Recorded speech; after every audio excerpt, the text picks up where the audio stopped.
Hello and welcome. My name is Peter Geraghty and I am a former president of the Royal Town Planning Institute. I'm also a former vice president of the Commonwealth Association of Planners as a UK representative. And I'm particularly delighted to have been invited to give a presentation on the planning system in England for the Planning Around the World series. And I hope that the presentation will give you some insight into the origins of modern town planning and an indication of how the system operates currently, with some pointers towards future changes. The outline of my presentation is that I'll set the historical background to planning in England and how it has evolved from the Garden Cities movement. I will also explain how planning fits into the context of the United Kingdom, its governance arrangements, and the role of the devolved nations. Following this, I will discuss the structure of local government in England, the political context in which it operates, and how the planning system is administered. In the next section, I will briefly talk about what the objective of the planning system is and the relevance of planning policy and guidance, which is produced by the government, as the framework in which planning decisions are made. I'll then move on to describe how the planning process works in England, including the two elements of plan making and development management. And I will conclude by briefly looking at the future of local government in England and some of the issues facing practitioners. The origins of modern town planning in the UK arose from the unsanitary and unhygienic housing conditions experienced by many of the inhabitants of large towns and cities, particularly those that expanded rapidly during a period of significant urbanisation in England. The shift from an agricultural to an industrial-based economy came with an increase in the size of settlements, including towns, cities, and indeed villages. This in turn led to the spread of illness and disease conditions during the latter half of the 19th and early part of the 20th centuries. Many of you will be familiar with Notting Hill in London, which is a highly desirable and fashionable location. But back in the 19th century, conditions were not quite as salubrious as they are today. And indeed, the famous author Charles Dickens in 1850 described Notting Hill potteries and piggeries as a plague spot. So bad were the living conditions for the inhabitants. And you'll see from a contemporary illustration on this slide the nature of those unsanitary, unhygienic and cramped conditions for the residents. This led a number of social reformers, architects and early planners to think about how towns and cities could be planned differently. One of the most well-known and prominent of those was Ebenezer Howard. Ebenezer Howard suggested a new form of settlement which became known as gardens, cities and towns.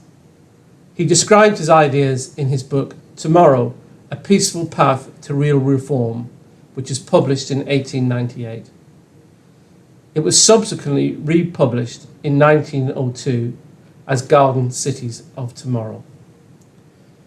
On the slide is an illustration from that book, and it sets out the ideas underlying garden cities and garden towns. They were settlements which were to be slumless and smokeless, set in green spaces with a range of interconnected facilities. In this particular slide, it shows a core city with a population of 58,000 people at the centre, from which it is serviced and supported by a canal and railway network connecting other towns and cities. So influential were the ideas of the Garden City movement and those of Ebenezer Howard that it led to a number of architects, planners and surveyors to take forward the ideas of settlements planned in a landscape setting with the facility to support community life. In particular, the idea focuses on creating self-contained communities with green spaces, emphasising social cohesion and economic viability. Two early proponents of the Garden City ideas were architects Barry Parker and Sir Raymond Unwin, both of whom went on to become presidents of the Town Planning Institute, as it was known at the time. Parker and Unwin made an important contribution to the first garden city at Letchworth in Hertfordshire, southern England, in 1904. Their design was heavily influenced by architectural principles, with a strong geometric layout and buildings that were heavily influenced by the traditional arts and crafts movement. And you'll see from the layout in this slide the strong geometric emphasis and the traditional nature of the architecture, which was intended for the working classes and labouring classes, as it was known at the time. Unwin and Parker went on to design further garden settlements, including Hampstead Garden suburb in 1907. Again, they applied similar principles, a strong geometric design and traditional architecture. Others who adopted the garden city principles were industrialists and businessmen who wanted to provide a facility for their workforce. One of the best known and best preserved is Port Sunlight, which was the creation of local industrialist William Lever. He was influenced by the work of Parker and Unwin, and although 29 architectural practices contributed to the overall design, it still has a formal geometric layout which sets the structure for more traditionally designed dwellings. As with some of the other garden settlements, the idea was to create social cohesion and a self-contained community.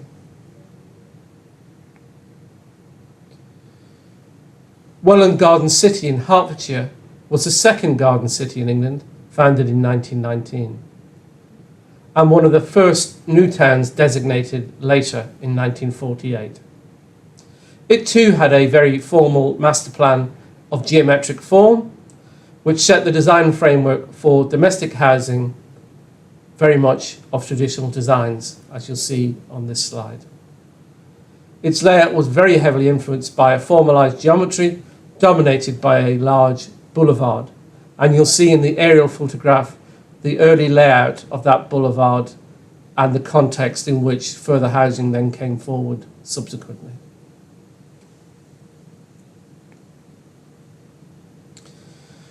During this time, town planning practice had actually run ahead of legislation and government policy.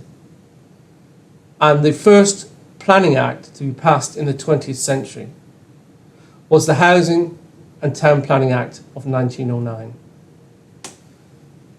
This act, among other measures, prevented the building of back-to-back houses, as you'll have seen in that earlier slide from Notting Hill, very much leading to cramped and unsanitary conditions, and the idea was to do away with that form of housing layout. And the Act also enabled local authorities, importantly, so the public sector for the first time having a role in planning, to introduce systems of town planning, which led to homes that had to be built to certain legal standards. The object of the Act was very much partition in its nature, which is clear from the language used by the MP John Burns when debating it in the House of Parliament. And it's worth quoting this at length. He said, "The object of the bill is to provide a domestic condition for the people in which their physical health, their morals," so it's very much seen as a moralistic issue, "their character, and their whole social condition can be improved by what we hope to secure in this bill. The bill aims, in broad outline, to secure the home healthy, the house beautiful, the town pleasant, the city dignified, and the suburb salubrious.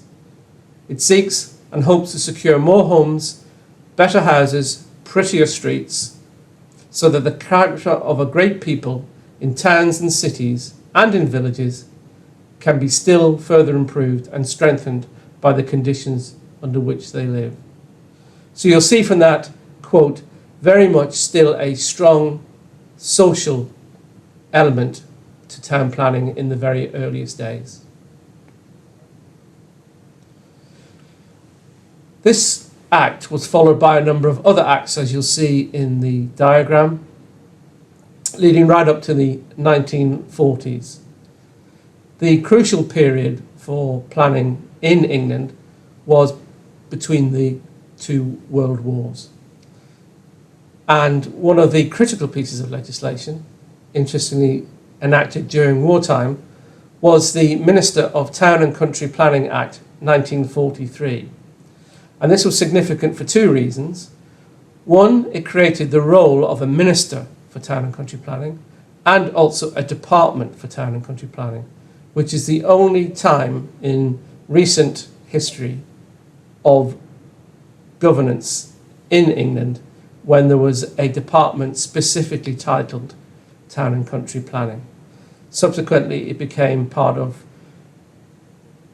departments that were either responsible for housing, local government, or environment. So it was a very important piece of legislation in identifying the important role that town and country planning would play in the reconstruction and the renovation of many towns and cities during and following the Second World War. The Act sought to ensure consistency and continuity in the framing and execution of national policy regarding the use of development of land. The Act's provisions included the appointment of a minister, as I've said, who's responsible for promoting town and country planning. The other significant act on this slide is the New Towns Act of 1946, which for the first time created the suite of new towns following very much on the earlier work of the Garden Cities movement, but being embraced by the national government for the first time to bring forward settlements to provide housing following the impacts of the Second World War. There were further New Towns Acts, and they also dealt with a number of related town planning issues, but the New Towns Act of 1946 is a milestone in that it was the first piece of legislation dealing specifically with new towns.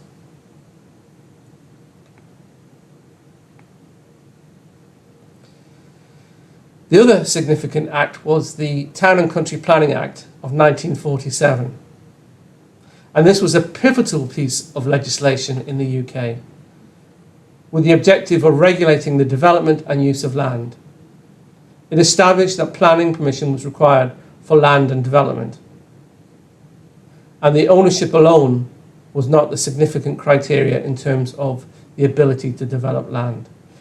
The Act recognised that the planning system, as it currently stood, which involved 1,400 existing planning authorities, had to be rationalised, and it reduced those to 145, forming them from county and borough councils.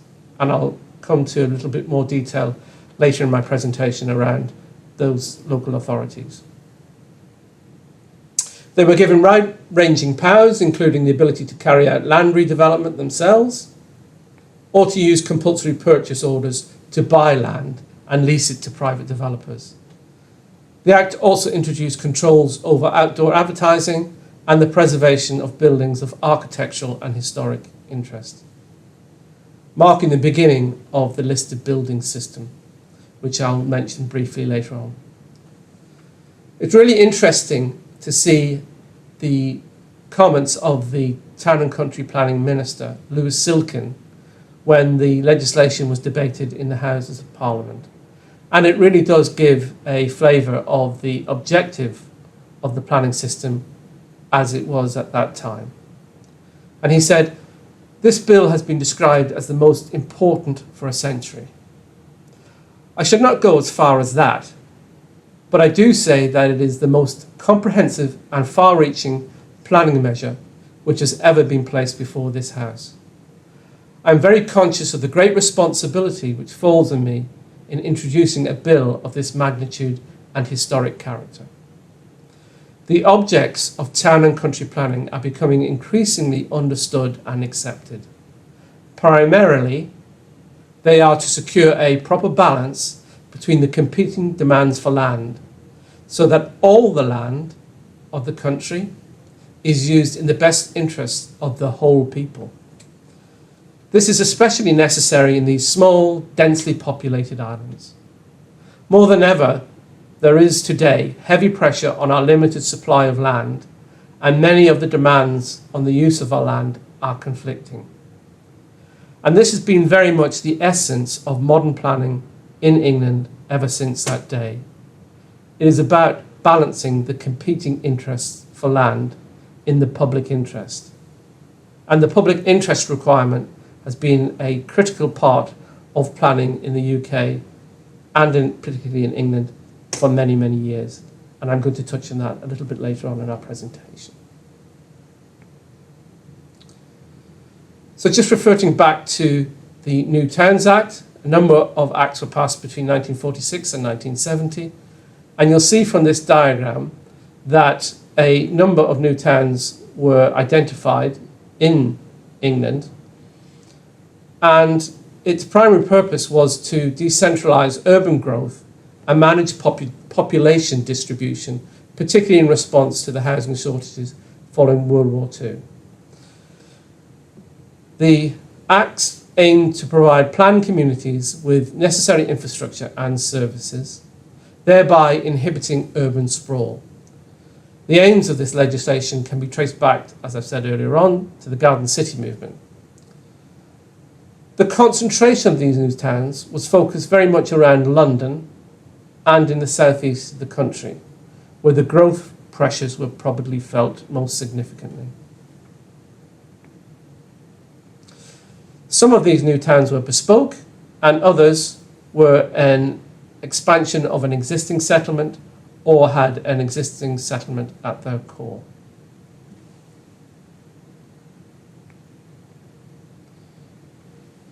Turning back to the planning legislation again, the next set of significant acts in terms of planning legislation were the Town and Country Planning Act of 1968 and the Act of 1971.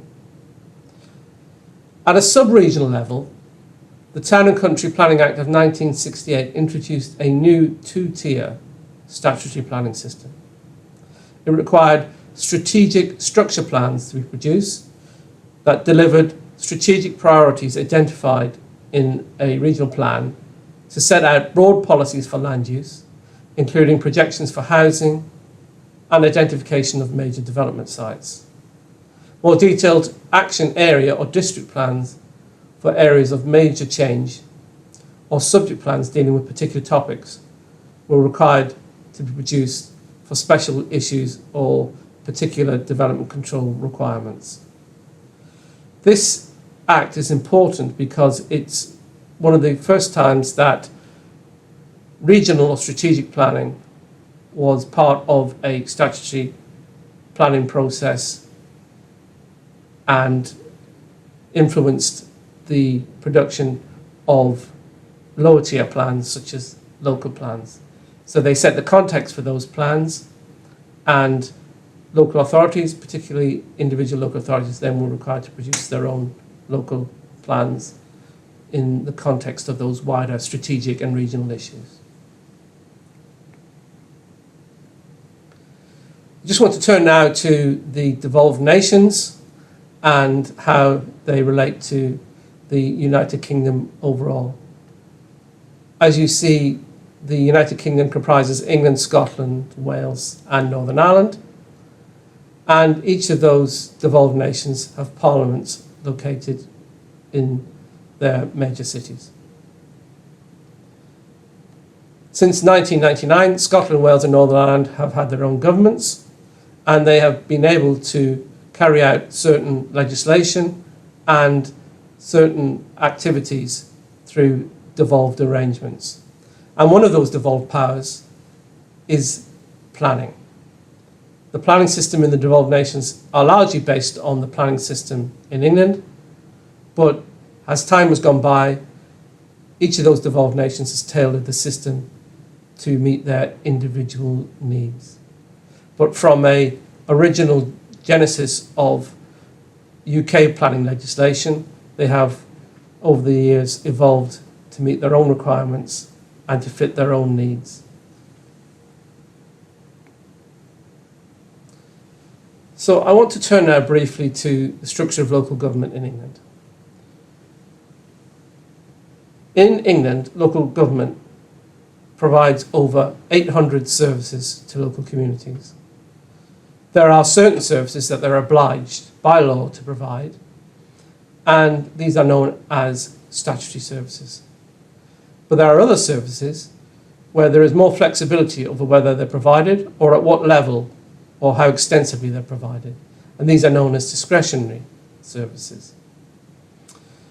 Town planning is a statutory service provided by local authorities.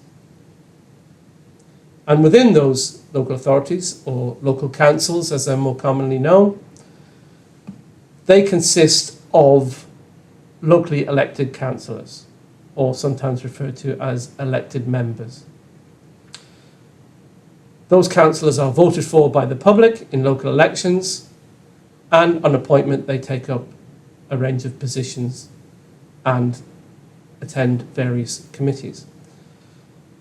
In enabling them to carry out their political objectives, they are supported by professional officers, and they are usually called either town planners, or in other circumstances they may be other specialists such as engineers or environmental health specialists. There are other types of councils, and I'll come on to those in a moment, but they consist usually of either county councils, which is the upper tier authority, which originally administered that regional planning that I mentioned earlier, regional strategic planning, and there are district, borough or city councils, which are often referred to as the unitary, lower tier authorities. There are unitary authorities, which are a combination of both, and I'll explain those in a little bit more detail in a moment.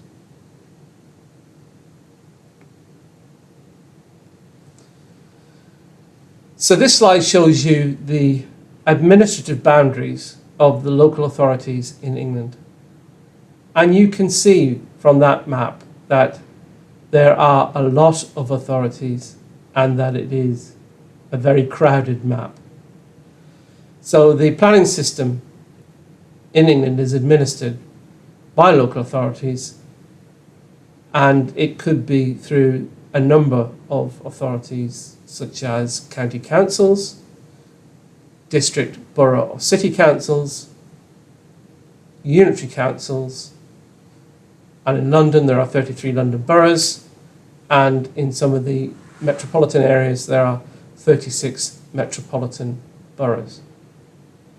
In county councils, for example, they tend to deal more with strategic planning at a broad levels, for example, minerals planning, they're responsible for minerals planning, whereas at a more local level, district, borough or city councils tend to administer the planning system and deal with planning applications and preparing local plans. And I'll provide a little bit more detail in a moment as to the nature of the work that they do.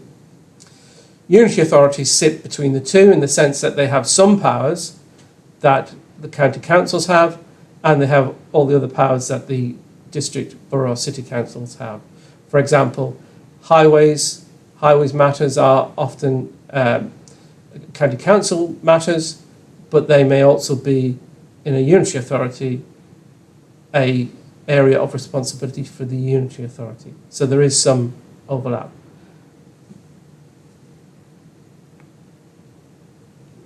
So what's the objective of the planning system? Well, I touched on this earlier on when we talked about the origins of the 1947 Planning Act.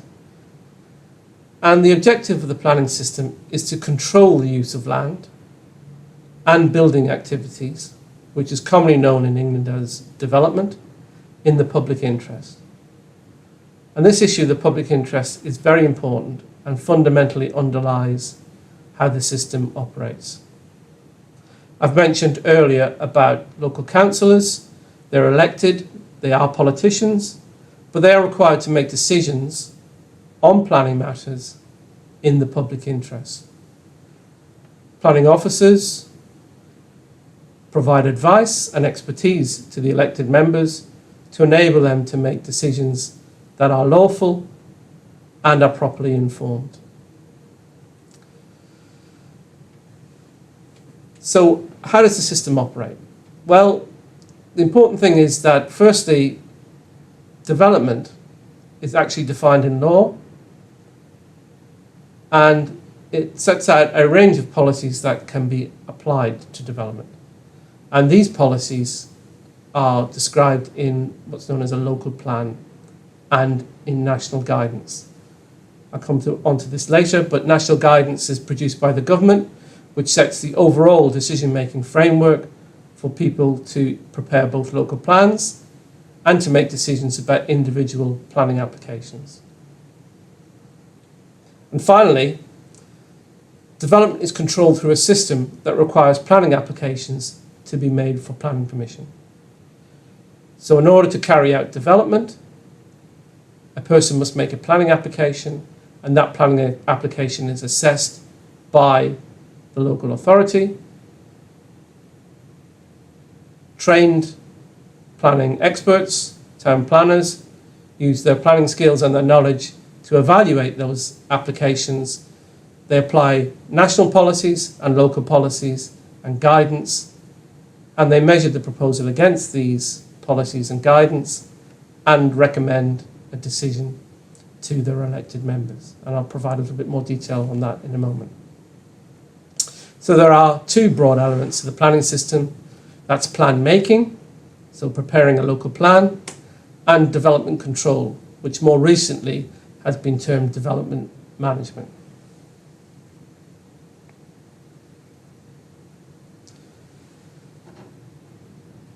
The Town and Country Planning Act 1990 is the most significant of recent legislation. This slide just shows the range of new legislation that's been enacted over the last number of years and shows the extent to which planning has been a topic in terms of the legislature and how they have sought to change the planning system and to set out what their aspirations are for the planning system through the legislative measures that they've proposed.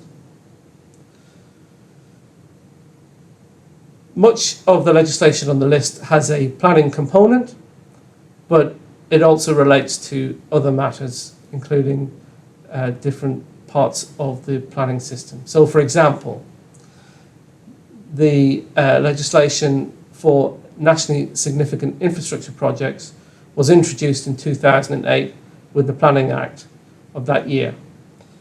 And what that did was take out those developments that were previously considered under the English planning regime as it existed at the time and created a new system of NSIPs, that's nationally significant infrastructure projects, which were considered separately to the existing planning system.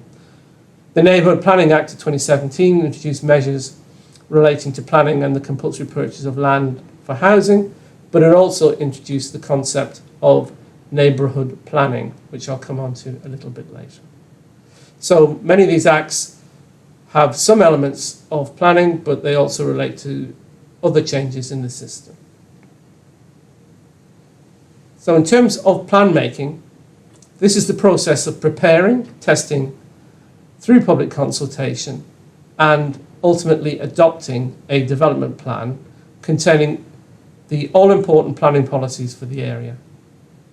It is a legal duty of local planning authorities, local councils, to produce a local plan for its area, which includes a series of maps and policies setting out what can be built and where, and other matters including how biodiversity will be protected and how it could be enhanced, for example, through meeting national policies.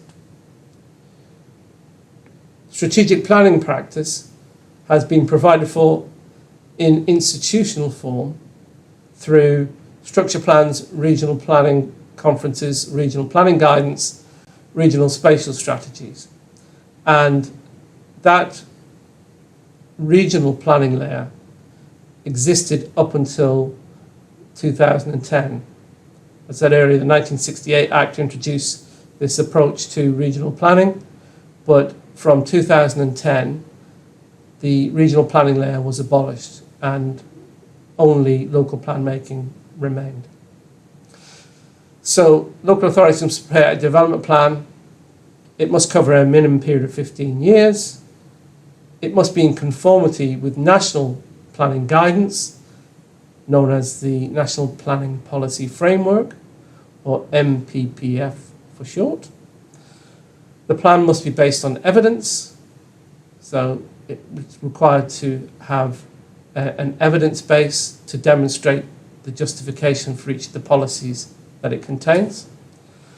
The local plan must be subject to consultation with the local community, because the local plan effectively is the manifestation of how the needs of the local community can be met and how any development that takes place within local communities contained within a particular local authority area should be assessed and evaluated. Once a draft plan is prepared, it then needs to be examined by an independent examiner or an independent inspector. And that independent examiner or inspector will then form a judgment as to whether the plan has been soundly prepared. So has it been based on evidence? Has it been prepared meeting the needs of the community? And has it gone through a process of public consultation so that residents and citizens and those that are interested in the plan can contribute, thereby protecting the public interest? If the plan is approved, then it must be formally adopted by the local planning authority, and any future decisions that are made must be made in accordance with that local plan. I touched on this earlier in terms of legislation, but neighbourhood plans were introduced through the Localism Act of 2011. Neighbourhood plans are prepared by parish or town councils or other local groups. So that is the layer of governance in the UK that sits below city, borough and district councils. So parish or neighbourhood councils are a lower tier of governance, but usually don't have the responsibility, the statutory responsibility to provide certain services. But the government decided in introducing neighbourhood planning that to bring planning closer to local communities, there should be an opportunity for those authorities, those smaller neighbourhood authorities, to prepare a plan in their particular area to meet what they see as their needs. So a neighbourhood plan allows a local community to shape what new buildings in its area should look like and what infrastructure should be provided. Planning applications within those neighbourhood areas still need to be made to the local authority for approval, but they must conform with the neighbourhood plan. So once adopted, a neighbourhood plan sits alongside the local plan, forming part of the development plan for the local authority area. This means that it must become part of the local plan on a statutory basis, and its policies must be considered in making planning decisions.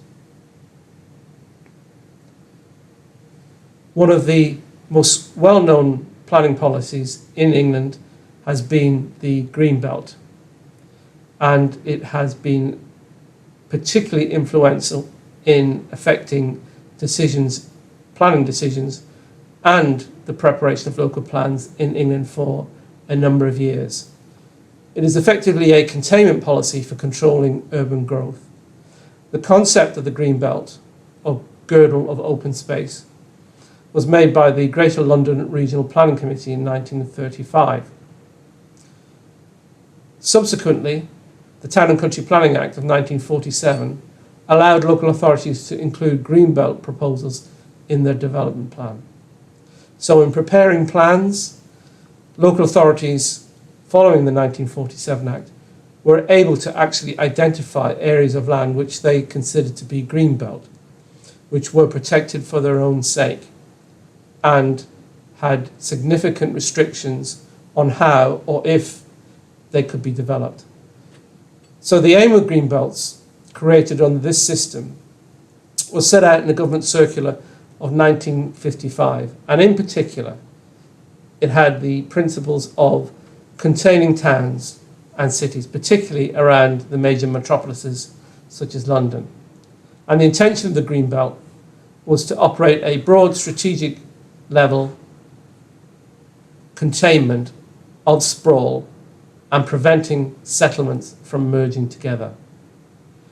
However, increasingly, greenbelt policy, as it has operated in England, it has become particularly contentious and progressively more site-specific in its application rather than a strategic-based policy. And you'll see from the diagram that the areas where they have been designated as greenbelt are around the major metropolitan settlements of London and Birmingham and the major cities in the northwest.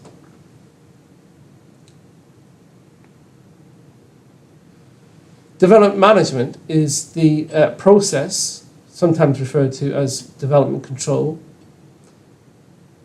where the local authority regulates the use of land and new buildings. A planning application must be made to a local authority in which the development is proposed. This application sets out details and circumstances of the application, providing plans, drawings, and details of its specification, and any supporting information that may relate to, for example, biodiversity or landscaping. The extent that the development plan or local policies are material to a planning application, they must be taken into account in deciding the planning application itself. Section 70 of the Town and Country Planning Act 1990 and Section 38 of the Planning and Compulsory Purchase Act require all decisions to be taken in accordance with the development plan unless there are some other considerations that would indicate otherwise. So just as an indication of the number of applications that are submitted in England in a year, the year ending March 2025, district level planning authorities in England received 335,800 planning applications, which was in fact a decrease from the previous year. This just gives you an indication of the scale of applications that are submitted to local authorities during a particular year. Bear in mind, and I'll mention this later, the NSIP process is separate from these applications that are submitted to local authorities. They are dealt with under a separate regime. It is possible to carry out some very minor works or some minor changes in the way that land is used through what's called permitted development. So planning legislation sets out certain types of development that may not require a specific planning permission.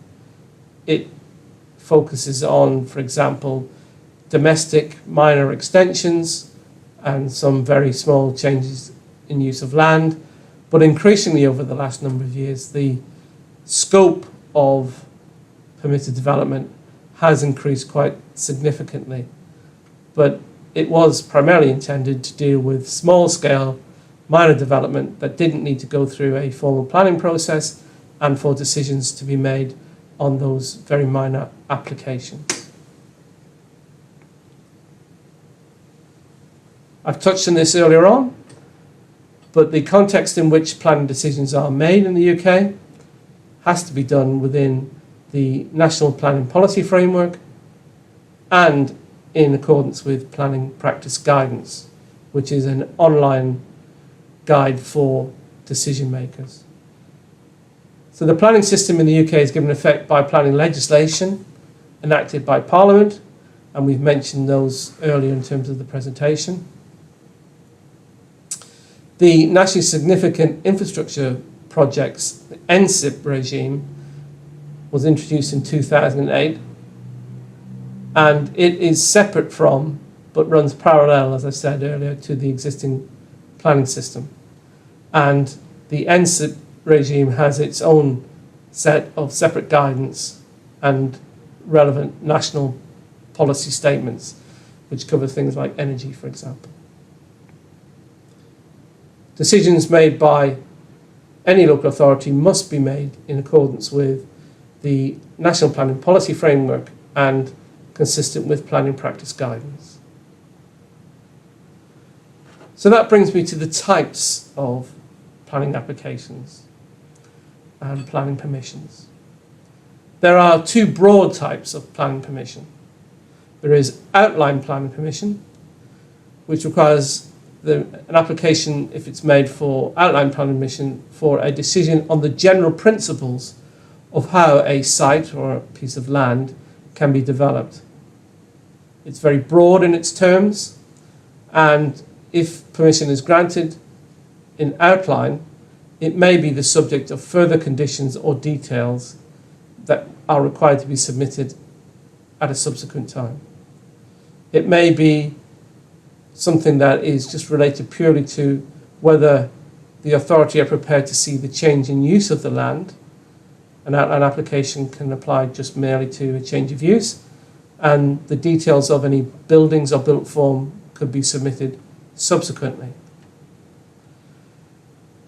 Alternatively, a full planning permission is an application that results in a decision on the detailed proposals of how a site can be developed. So as I mentioned earlier, the plans, the elevations, the details and specification of what the buildings look like and where they are located is part of a full planning application. And again, if planning permission is granted, it may still be subject to further conditions that require more details or for certain things to be undertaken in order to allow the development to proceed.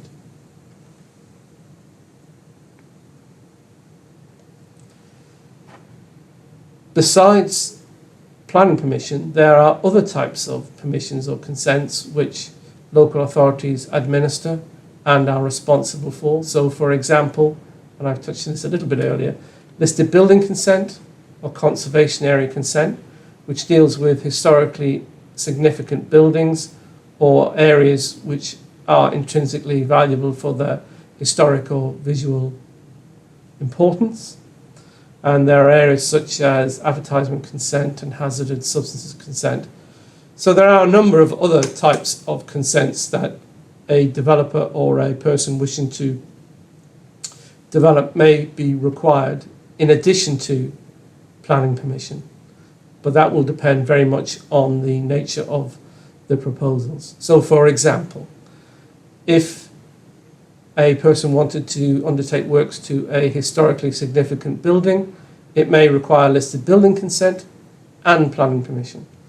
So in other circumstances, if it were only to the interior of a historic building, for example, it may only require listed building consent. It depends on the nature of the proposals and the building to which the works are to be undertaken. In making a planning application for permission, applications for planning permission are subject to the local authority in which they're located. So, as I've mentioned, in districts, boroughs, and unitary authorities, applications need to be made to those specific local authorities. The authority, on receiving a planning application, will check that all the necessary information has been provided to enable it to consider the proposal or the nature of the application.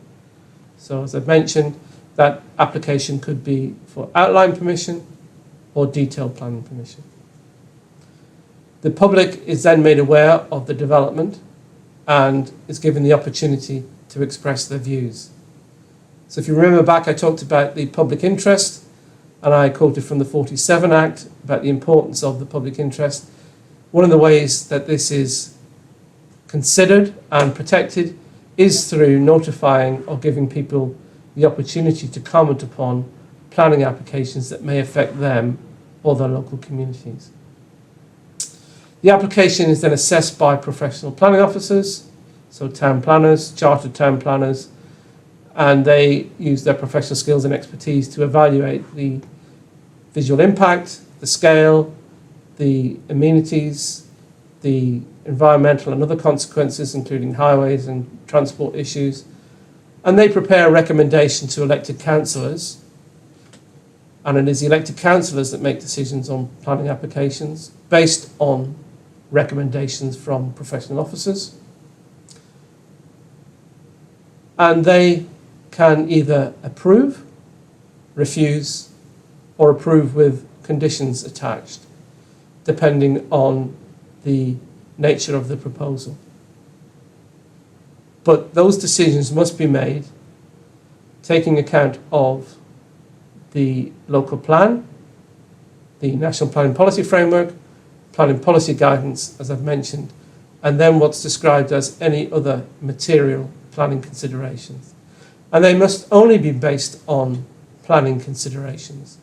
So, for example, issues around who owns the land, the nature of the value of property, or the concerns about who the applicant is, are not material planning considerations.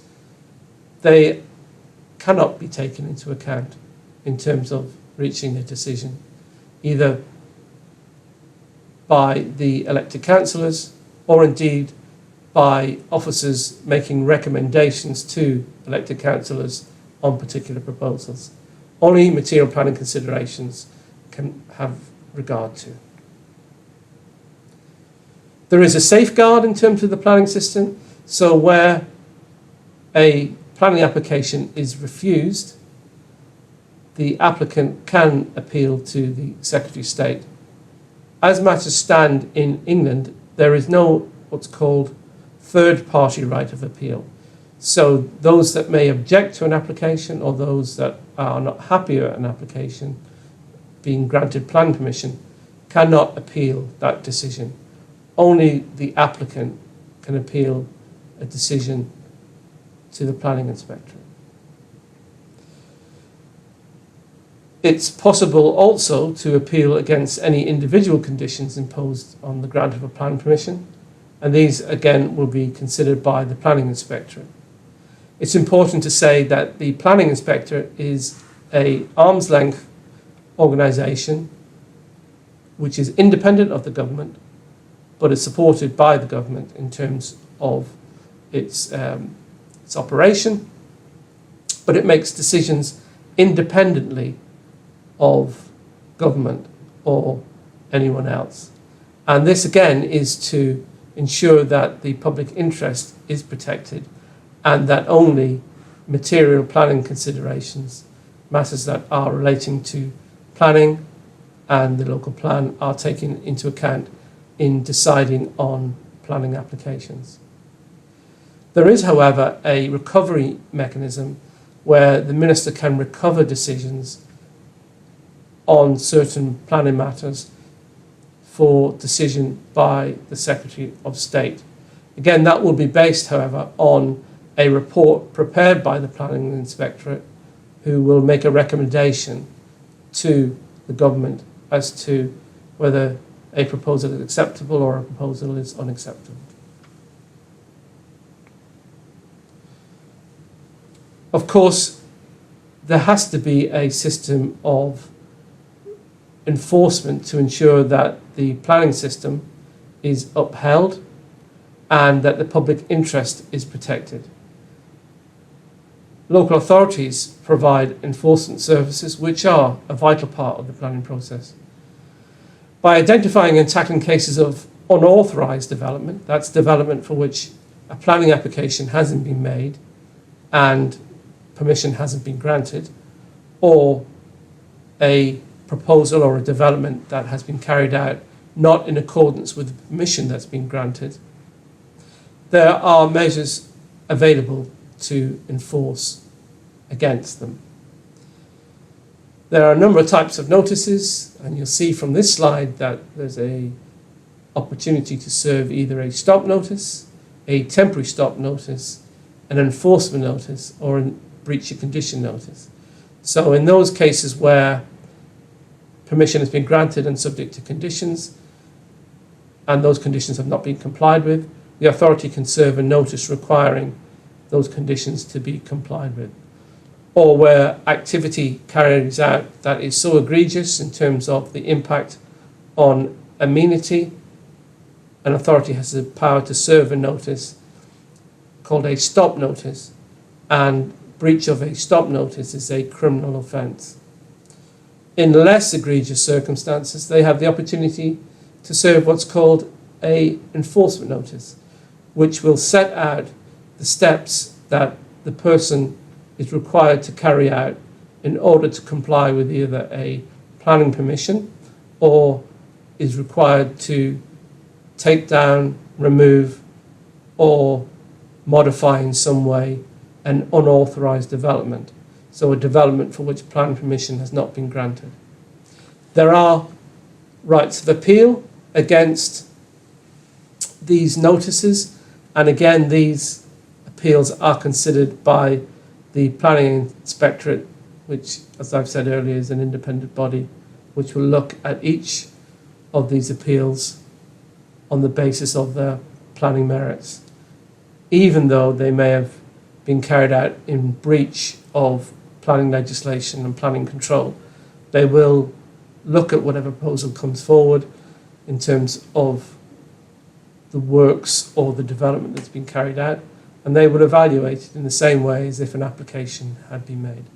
So there are checks and balances in the system, and there are opportunities to make sure that the principle of the planning system and the tenets under which it is based are upheld through an enforcement regime. So that is a broad picture of the planning system in England and how it operates. There are a number of layers of complexity, and there are very different strands to that planning system, which from a practitioner's perspective can mean that it is challenging. And it also means that from the public's point of view, it can be a complex system in which to understand and navigate.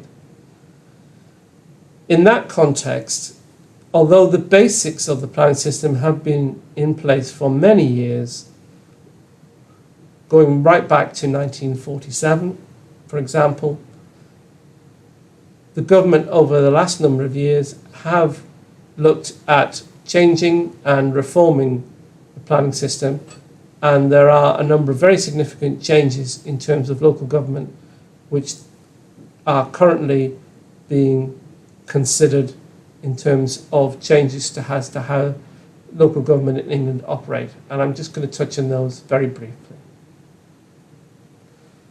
So the government have recently published a white paper on what they have called devolution and reform to local government. This sets out the government's intention as to how it feels that it will reform local governments in England. And it includes a wide range of proposals, including how powers will be devolved and how funding arrangements will be devolved to a range of authorities. As part of the devolution process, the government intends to bring in a network of strategic authorities that will cover the whole of England, and that is expected to be operational by 2029. And the new authorities will be led by elected mayors, and they will cover a number of local councils. And as part of local government reorganisation, it is proposed to replace those district and borough councils with new unitary councils. You will see from the slide that apart from devolution, which will also involve the creation of a layer of strategic authorities, under which those unitary authorities will sit, and they will have more strategic powers. The government have revived the New Towns programme and have established a New Towns task force, which is an independent expert advisory panel which was established to support the government to deliver the next generation of new towns. So the primary objective of the New Towns programme is to create new and expanded places and boost economic growth and the supply of homes. It is currently looking at a possible list of around 100 sites for new towns. Alongside these two major areas of planning change, the government have produced a planning and infrastructure bill which aims to streamline the planning system and to accelerate the delivery of new homes and key infrastructure in the UK. This is currently going through Parliament and is subject to debate by the Houses of Parliament and will in due course become legislation. So quite a bit of change happening currently in terms of local government in England and in terms of planning legislation. And that brings me to almost the end of my presentation, but a few reflections on future issues for planning in England. One of the issues I think for many practitioners, and indeed for those that are involved in the planning process, which as you've seen can be complex, is what is a clear vision and purpose for planning in England, but in the UK generally.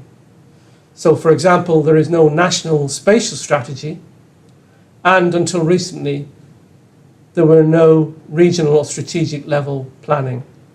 And that layer of planning has meant that a lot of decision making has had to be pushed down to a much lower level, those districts, boroughs, and city councils. The lack of strategic and national spatial plans has created a number of issues for local authorities in terms of planning for example, infrastructure.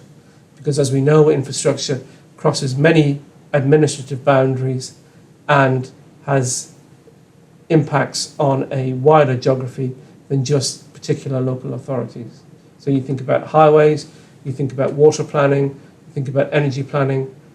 They are across a broader geography, a wider canopy in terms of the effect that it has, and that needs to be approached on a regional or sub-regional basis.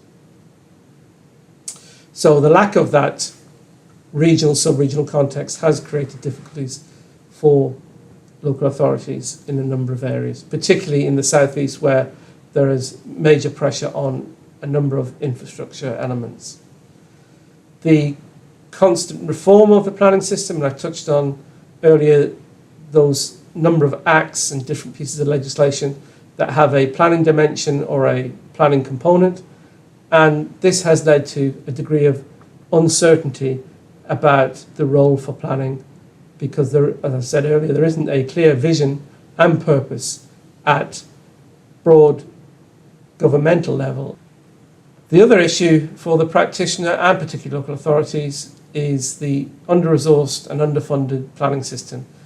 The fees for planning application have not kept up with inflation and therefore have been eroded in real terms.